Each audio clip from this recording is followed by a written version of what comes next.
Hello, Characters Boy here, and well, this week is it. The long awaited and long theorized finale to the MCU's biggest event since they've started making big events. It's time to toss my hat into the ring and see exactly who lives, who dies, and who goes off into that distant land called character retirement. Now, we're only going to be doing this for the Avengers because I think we're all aware everyone else is coming back.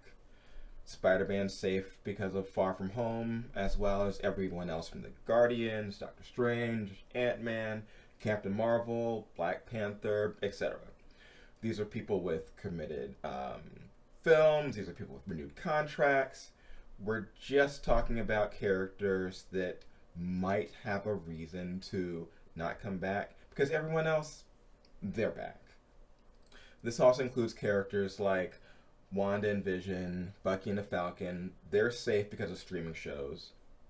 And so that brings us to the characters that are actually up on the chopping block. We're starting with some characters that I actually feel are the most likely to die, and I'm going to explain why. And surprisingly, they're the ones that I actually don't hear talked about as much. Well, here we go. We're starting with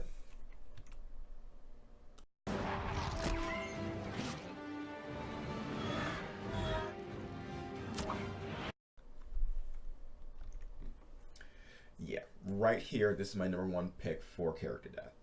Clint's got a lot to live for, a lot to fight for, but he's also the character who's lost almost the most out of everyone.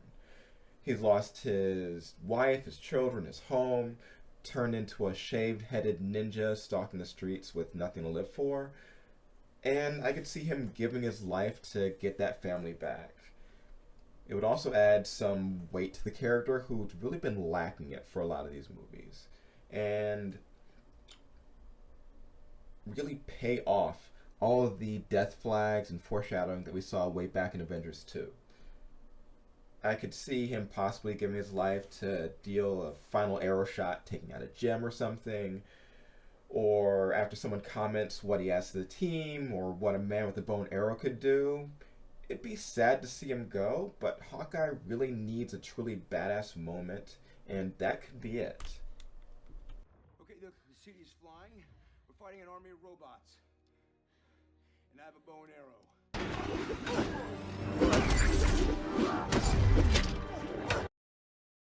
Now, second on the list, we have the other normal human of the group, Natasha Romanoff, our super assassin and spy.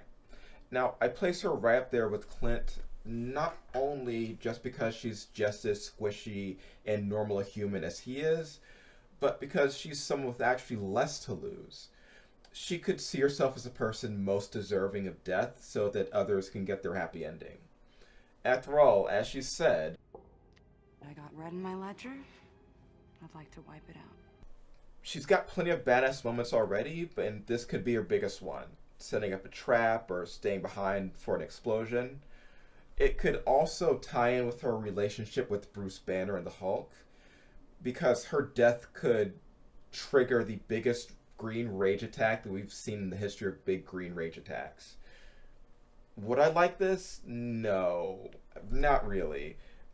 I want to see the Hulk back. I want to see the Hulk kicking ass, but I don't want him doing it because his girlfriend dies. I mean, just having her death as a motivating factor for the Hulk to do his character stuff would be a really big letdown. And while she does have a movie in the works, from what I'm hearing, it's set in the past, and that means it's up in the air whether or not she lives to see a future for this. That's my secret, Cat. I'm always angry.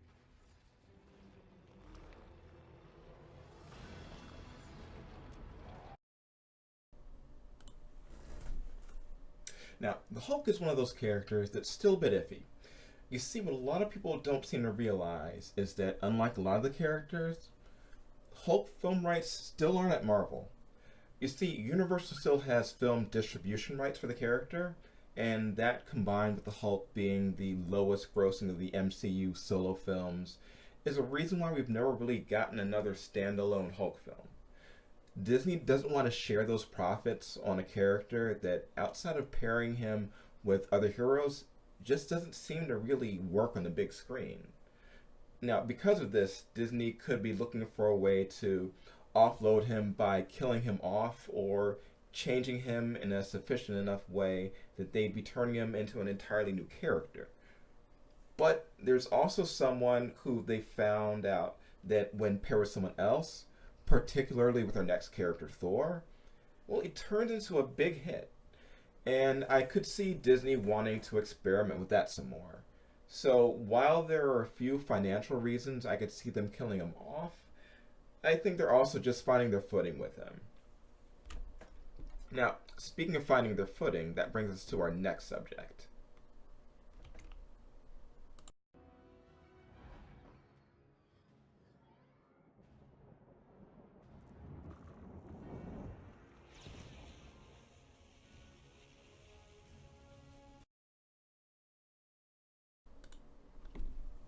He lives, plain and simple. After 3 movies, they finally know what they're doing with the character.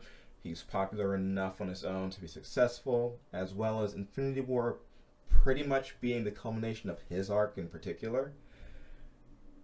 His people just died, and they're going to be brought back. There's not going to bring them back just to kill him off. He's got to rule the Asgardians. Thor's just becoming super popular. He's going to be king. Thor's safe. Next.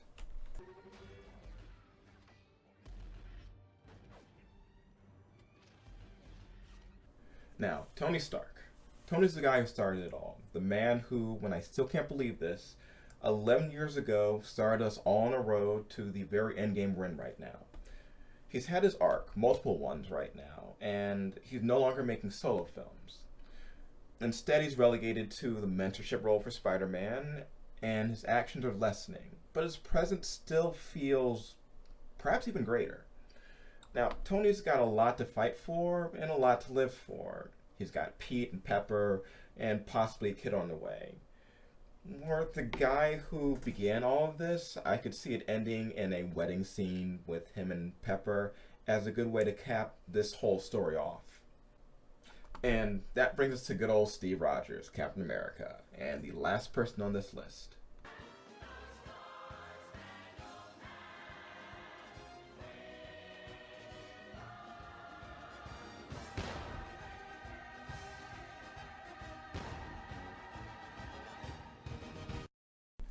Yep, our very own Star-Spangled Man with a Plan.